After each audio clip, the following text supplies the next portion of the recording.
এই বেটির কথাবার্তা চাল চলন কেমন। আলেম একটা কিতাব লিখছেন, এই কিতাবের মধ্যে আমি পড়লাম যে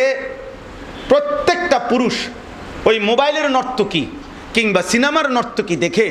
যে হে আল্লাহর বান্দা, তুমি যদি ভাবো হায় আমার স্ত্রীটা কেমন,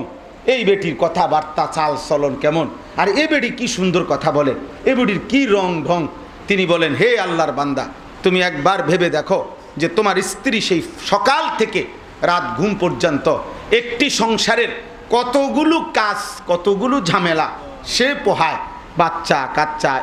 সংসার, স্বামীর খেদমত, শ্বশুর শাশুড়ির খেদমত, রান্না বান্না,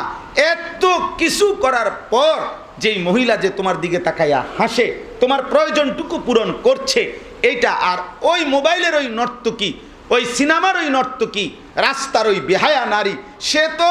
সিদ্ধান্ত নিয়েই বাইরেছে পর পুরুষকে তার রূপ দেখাবে, যৌবন দেখাবে, তার তো এটা ব্যবসা, তার তো এটার পিছনে টাকা, তো সে তো জানে না স্বামী কি, সংসার কি। সে যদি এই পেরেশানির ভিতর দিয়া এমন রংঢং করতো, তখন না তুমি বলতা, আফসুস করতা, তার তো স্বামীয়ে নাই, তার তো সংসারে নাই, তার তো আখেরাতে নাই, তার তো পারিবারিক খেদমতের কোনো প্রয়োজনই নাই।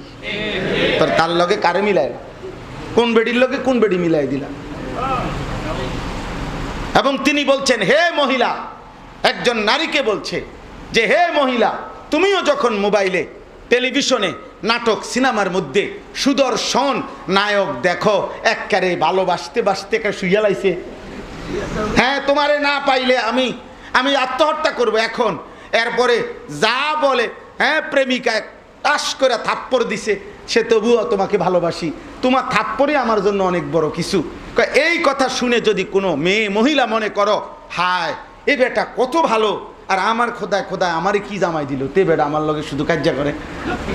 তখন তিনি বললেন যে হে আল্লাহর বান্দি, তুমি একবার ভেবো স্বামী নামে যে পুরুষটাকে এই সংসারে কতগুলো কাজ প্রতিদিন প্রতি রাতে তাকে করতে হয়, পারিবারিক উপার্জন, বাজার, ব্যবসা, চাকরি, সন্তানাদিদের জন্য যাবতীয় ব্যবস্থাপনা, বাইরের পৃথিবীর এই রোদ বৃষ্টি, এই পেরেশানি, এই কষ্ট, এত কিছুর বিনিময়ে এরপরও সে খাইয়া না খাইয়া স্বামী স্ত্রী সংসারের জন্য জীবনের সবটুকু উজাড় করে দেয়, তার সাথে বুঝি এই সিনেমার অথবা মোবাইলের এই নায়করে কেমনে মিলাইলা।